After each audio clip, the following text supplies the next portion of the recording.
So I'd interviewed you before, years ago, and found out that you worked for Toro, doing irrigation, and then you got a call and your whole career just veered off in an entirely different direction that you didn't know was going to head that way. In between the call, I went to work for a pump company and a man named Dave Kessler in Colorado. And one of the first assignments I had from Dave Kessler was to go to Florida, meet a guy named Ed Say. And I did call him and he said, well, meet me in Virginia, I have a project. And that project was at the King's Mill, a pump project. And then he said, we're going up to John Kluge's place. He just bought a huge piece of property and is going to build his own golf course. And so we went up to Kluge's and I said, well, I can figure this out, how much water. Where's your irrigation plan? And he said to me, I've heard you so many times, you're such a smart ass, do it yourself. And I said, really? And he said, yeah. He said, will you? And I said, yeah, I would. And immediately went to the office because cell phones were really not a thing at the time, and called his secretary, Barbara Gonzalez, and said to her, would you send these plans and these plans and this set of plans to Dale Winchester? And he gave the address and I got him. And it all began there. Were you a golfer before that? No. I probably didn't even hit a golf ball until I was maybe 25, 26. I'm still not a golfer. But how bizarre that you end up like just this icon in the golf industry and you weren't even a golfer. I don't know, maybe at that time, I took the pumping industry that I worked in there with Mr. Kessler for 7 years, and it was really a stepping point to the golf irrigation. I had done stuff back in Turkey-Quimby. I designed the first automatic system for the country club, and did some for Hidden Valley, and it entertained several places to do work in the valley. So I was kind of in the golf world. I had joined their association and had a lot of good friends. And so Ed works for Arnold Palmer. Ed ran the design office. And you were so good at what you did that he just said, dude, you're doing all our stuff from now on, right? I spent probably 30 years working for them on a handshake. I never was on the payroll. I got paid for all the jobs I did. But if you looked at all the brochures, the magazines, the books, I was the irrigation guy, part of their company. Yes. You told me too, and I always remember this, that, I mean, you had that towel, and I still have that towel that listed all the golf courses that you had done. Some great golf courses around the world, and you've been all over the world. But you didn't always get to see the finished product. You were on those places when it was just dirt walking around, right? Yep. Many of them I've never been to. I mean, you're just dirt. So you're walking around and saying it needs to be here, put sprinklers here, and then you're off on another job while other people get to enjoy your work.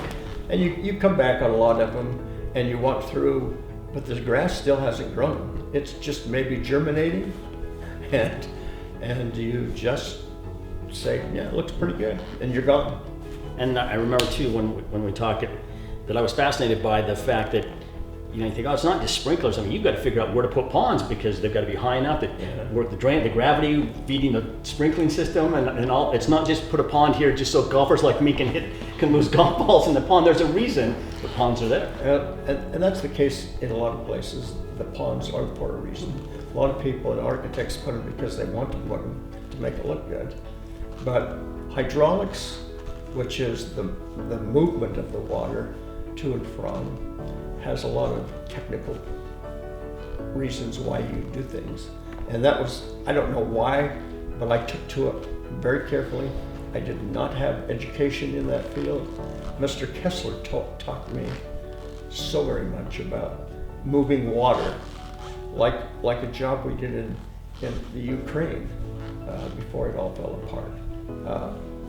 It had an elevation on it of 850 feet. And so you need to keep the water at a certain pressure to make things work right. If you let it get bigger, you blow pipes and everything out of the ground. Warranties are gone. So you're rubbing shoulders with arguably the biggest name in the history of golf, Mr. Arnold Palmer. Yes.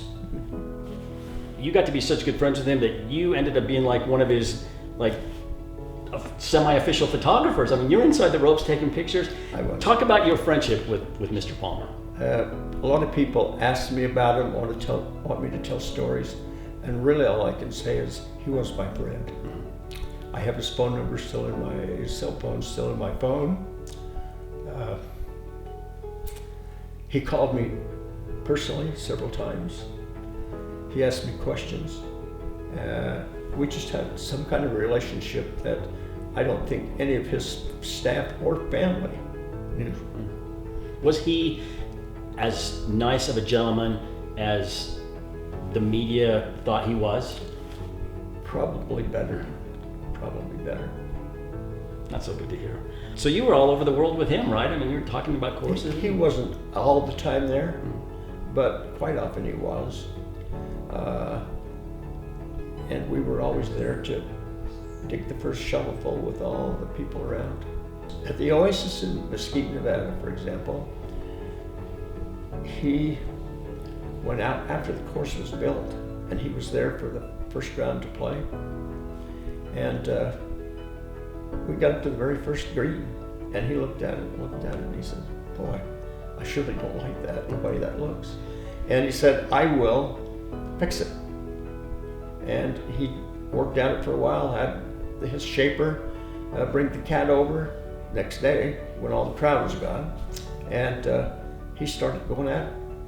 And at the end, the shaper finished it. But one thing that I always notice is that when that happened to great architects and they had to change a green because it couldn't hold a ball, they did it, the contractor did it, and they got sent a bill. So the owner got a new bill. Arnold says, my fault, you get no bill. That's awesome. And all the millions and millions, again, a story about his niceness.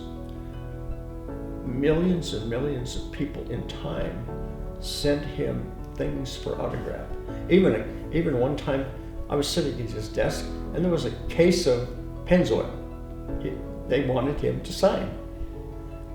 He signed everything and paid the postage to return it to them. Never took it. Well, and you were nice too about, I mean, don't leave yourself out of this, because I remember when he was here playing that exhibition at Salt Lake Country Club, and we interviewed him, and you took a picture of me and Arnold, and then you sent it to him and asked him to sign it to me, and he signs it and sends it back, and then you have it framed. So it's not just him. You were pretty nice as well, right? Well, I don't. Yeah, I guess. He is. And because of your business, I mean, you start your own business, you have a place at your house, you end up putting a green in the side of your house, a little putting green. Your kids get involved in golf. Annie ends up being in the Utah section. John was a pretty good player. From that phone call, your whole life veers off in this totally different, great direction that you didn't foresee. That is correct. I could not have realized the great 30 years. But, I also, at sea, always said, hey, if you get another job for somebody else, go do it. He said, just tell me, so there's people that would do other jobs, and they'd call and ask me if I'd like to do the irrigation design, or a lot of times I would have an architect call and say, will you figure out the pumps and hydraulics for me? I got a guy in-house that does the irrigation design, so tell me what to do with delivering water from our sources to there. Could you ever imagine, now that you look back, you were in it, this was your life, right? So it's probably just normal to you, but from an outsider's point of view, people are just so jealous of you because you're doing courses for Fred Couples and Greg Norman and Gary Player and Jack Nicklaus, but mostly Arnold Palmer and all these other great people. You're just rubbing elbows with these guys, living a life that any of us would just kill to have, right? And you're just this is my life. Yeah. Another day. And you had to get those big computers to print stuff, to print all the. Yeah. And now it's all sent by digital and sent to a place, and they print it out for you, or you have it on your phone or your iPad or whatever, and do your work. The contractor can work from there. Did you ever keep track of how many courses you actually were involved with? Well, it's someplace in about the 340 worldwide. Like that TAL, I think, had probably close to 300, but that was before there was a lot of other projects done to it. A lot of the local projects that I finished on. And you benefited locally, because I think I remember that after we did that story and it aired, you get a phone call from Hidden Valley and they're like, hey, you live pretty, can you come over and do our sprinkler system? We'll let you play golf here. Oh yeah. No, wait, I think I did Hidden Valley twice. Or parts of them twice, some maybe 3 times, because they changed their mind and we redid it. It was nice too, because I lived pretty close. Yeah. How was the travel? Did it ever bother you to go out jet all over the world? And it sounds like it's really good to a lot of people. They think, oh man, what a dream. But sometimes you were by yourself and you were going to Germany or Taiwan. The whole countries though are different then than they are now. It's not quite or down to Australia. Yeah, it was not what everybody dreams it to be. And when you're there and you want to go see the Eiffel Tower, you might do that, but to spend an extra 2 or 3 or 4 days traveling around, you just don't like to do it by yourself, or at least I didn't. And so I elected to head for home. And you grew up in Tooele, right? I did, yes. And did you ever think when you're on a plane going to Germany or Australia, like, how did I end up here? I'm not sure I thought about it. But oh yeah. And you got to take your family to some of the stuff, like to Bay Hill. I mean, your family ended up. Arnold's office and NC were great. I have a stack of badges that probably are 22, 23 years, and I probably had one for every year. That were entrance pass to the Bay Hill and parking lot and anything you wanted for that tournament. Over time, I took Cherry for a while, and then it became really neat because the ladies at the office said they needed help in the tent as hostesses. Would I like to bring my girls? Well, sure, I would like to. Yeah, well, we'll make sure your airplane tickets are what size, and my girls would send them the sizes and they would choose their clothing to go with the style of the tournament that the staff was wearing, and they would be there. I have photos of Meredith and Annie hanging onto an alligator with Mr. Palmer looking right at him, in beads and all kinds of trinkets that went there. How did you end up being a photographer? That was a hobby for mine for a lot of times, and because I was just there, I thought, well, I'll just take my camera. And so I did. So you get inside the ropes, so you get access that, some other photographer, people in the crowd don't get. Yeah, right? Oh yeah. Well, before cell phones, cameras were pretty forbidden at a golf course. And so there were not a lot. And, but I had the privilege. I had a photo pass that I would get and wear the thing around my neck. I did have a lot of privileges that most people would not have. So tell that story. You're in the middle of the tournament, starts raining, and somebody needs your help. Well, I was just kind of standing there watching the tournament go by. I was on hole number 9. And pretty soon, Annie comes running for me. She says, Arnold just asked me to find you because he needs your help. And he's got grounds crews and everybody else. But I jumped over the rope and we went out, found the problem. He had a shovel brought. He shoveled. I bossed him, and we fixed it. And the tournament played on.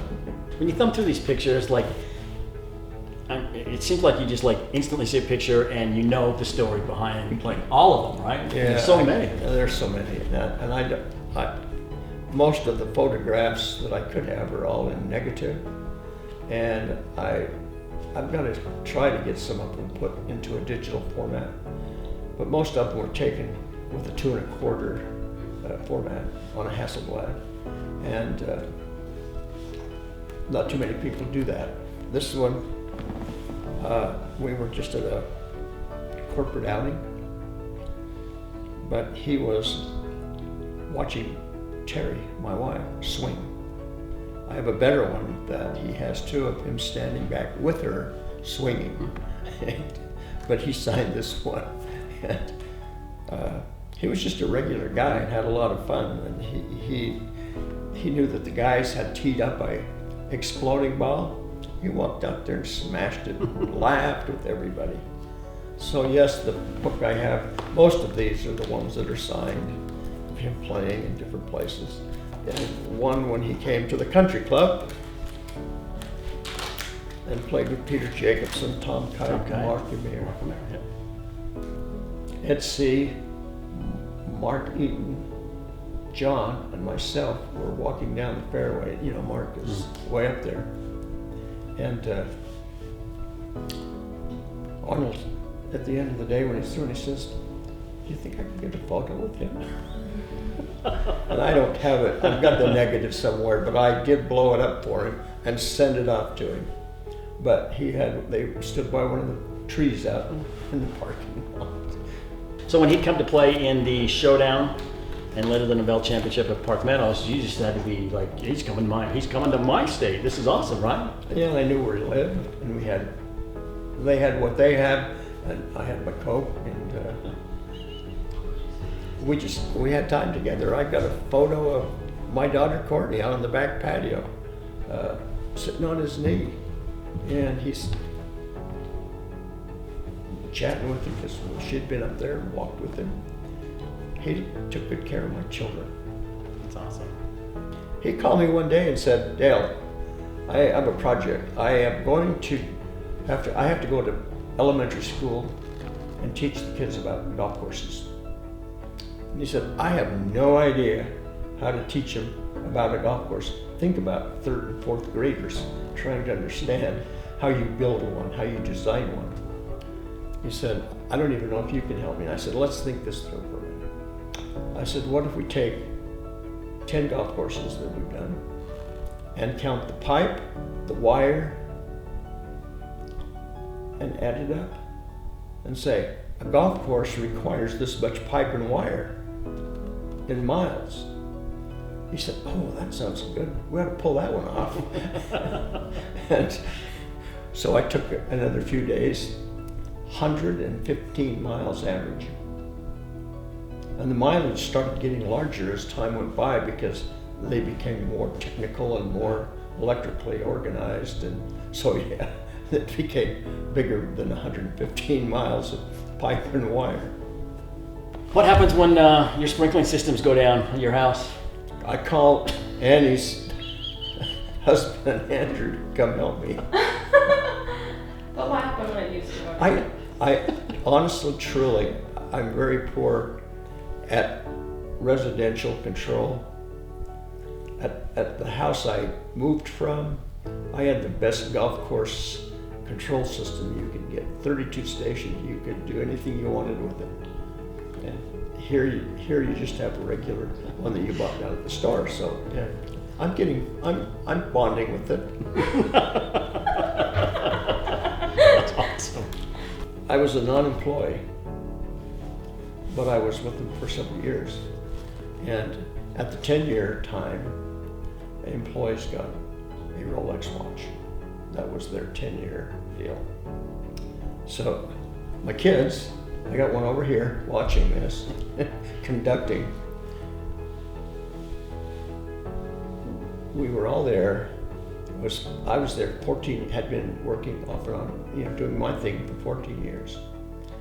And it's hard for me to talk about that because it brought tears. I got my watch from Arnold, not from Ed, from Arnold. Then we got a picture of all of us together because there were 5 of us who got our photograph together. And all my children were there, and Terry. Still have the watch? No, I gave it to John, he has it. Worked for several other architects, and I think you brought the name up. Gary Player. One I like to bring up is Mark Balop. He was a local guy, lived in Ogden. Did the original Bear Lake West. Did the original Glenmore here, which is becoming my daughter's home away from home. And he and I did a project in Hawaii. And we didn't do very many. He was the pro at Sherwood Hills, which was really a fun course until, the financial things happened, and then Mark passed away. Bill Neff, another local architect, helped him a lot, did things for him in many places until he retired. John Harbottle, he's from the Northwest, passed away a few years ago. That's what's happening with me in my becoming older. I'm losing a lot of dear friends.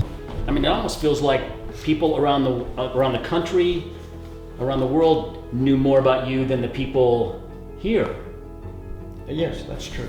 Yeah, I kind of tell the story to everybody that I really had a great life, but now that it's all kind of over, you're not doing, or Mr. Palmer's gone, and the other guys are kind of out, and the new breed's taking over. I live a lonely life because all the people I knew are someplace else.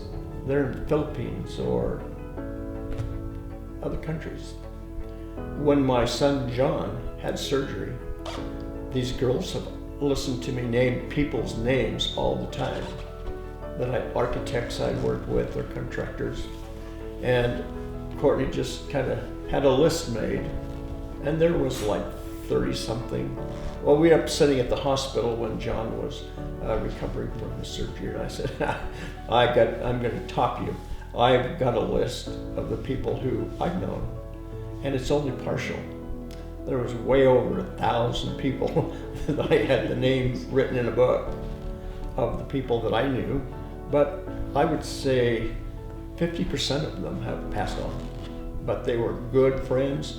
They worked good. We talked work. We did talk about kids. We talked about politics, but not much here. What was the last course, the last project you worked on, and did you know at the time it would be your last? I mean, were you like, I'll do one more and be done? Or was it just like it just sort of... Well, the golf market had failed or started to drop with the financial time, and I was working on Westridge and finishing that all up. It was done by Gene Bates, and actually my service guy, Jim Ruel, took over, because usually when the plan is drawn, he's the man in the field putting the stakes and saying, this is where it goes, this is what you do. And so I would say that's probably the last big one that I did that was really, I think it was, I would have to go back on some of them, because Red Ledges in Heber was one of my last ones. So there were a few local ones that were. Did you ever feel guilty working with Nicholas instead of Palmer?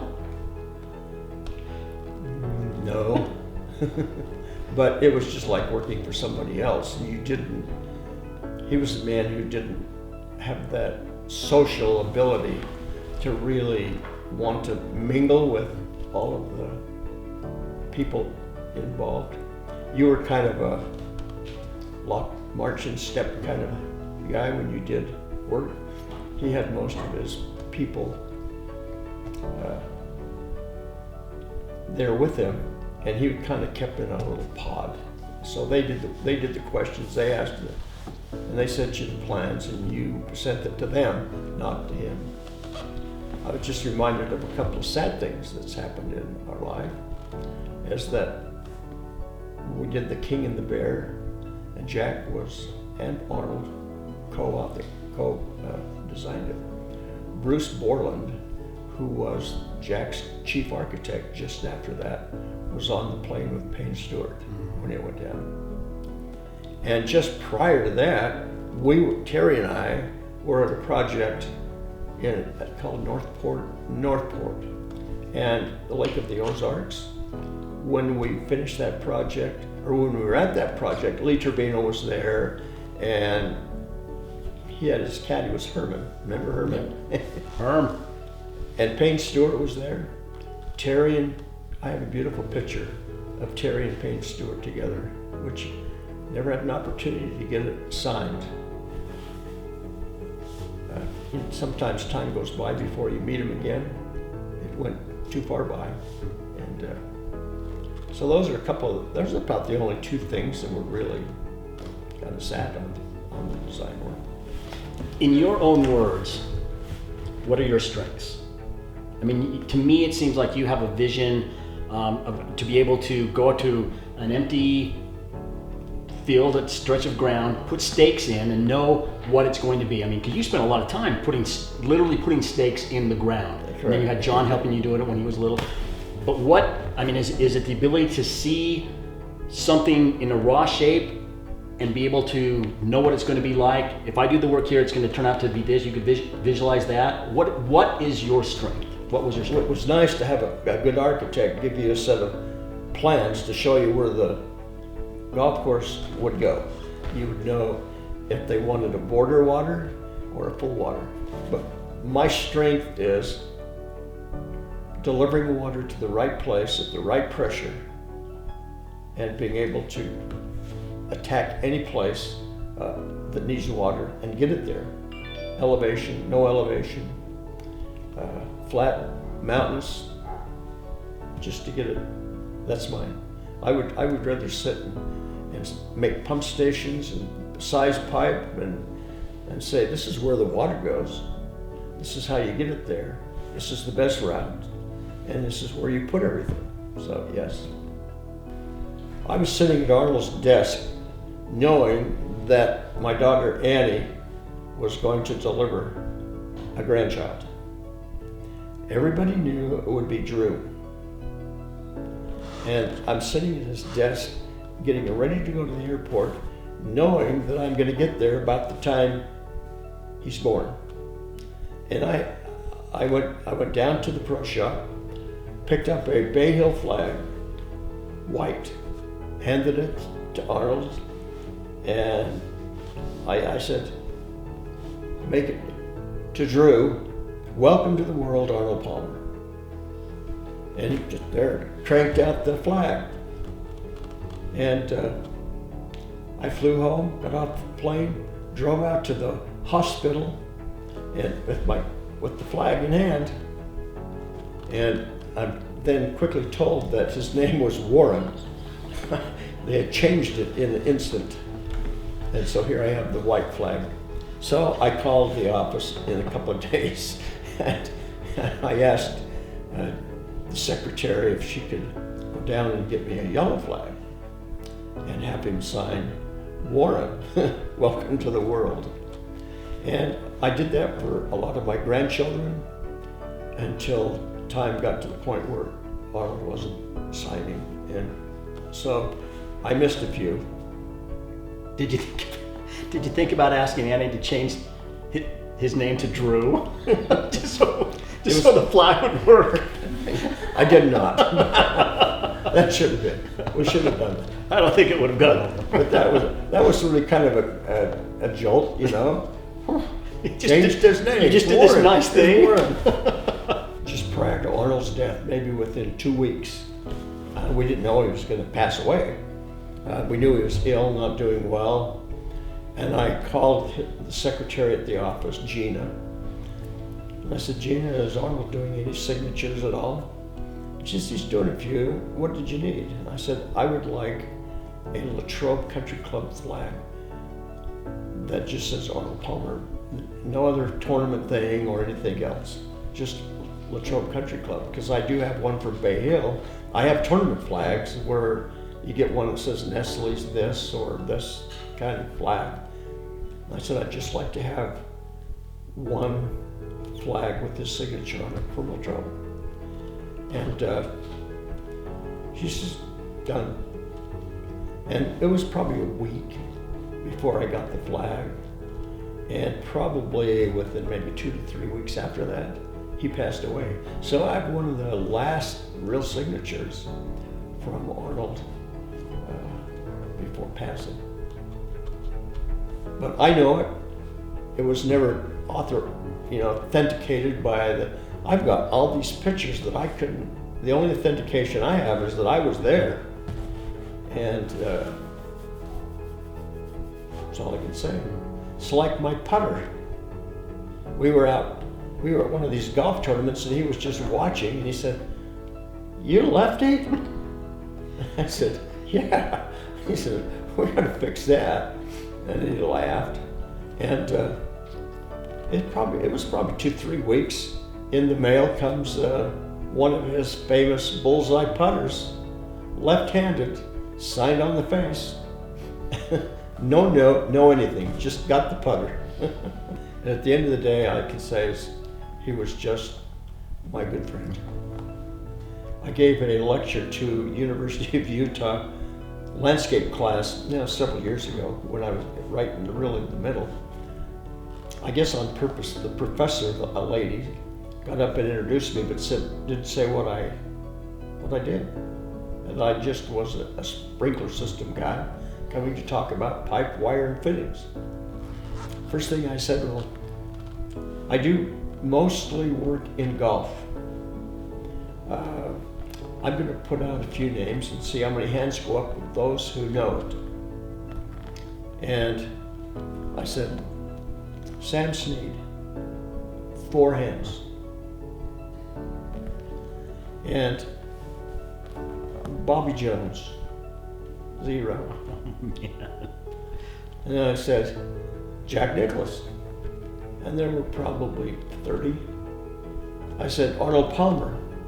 And there were probably 20. I said, Tiger Woods, 80.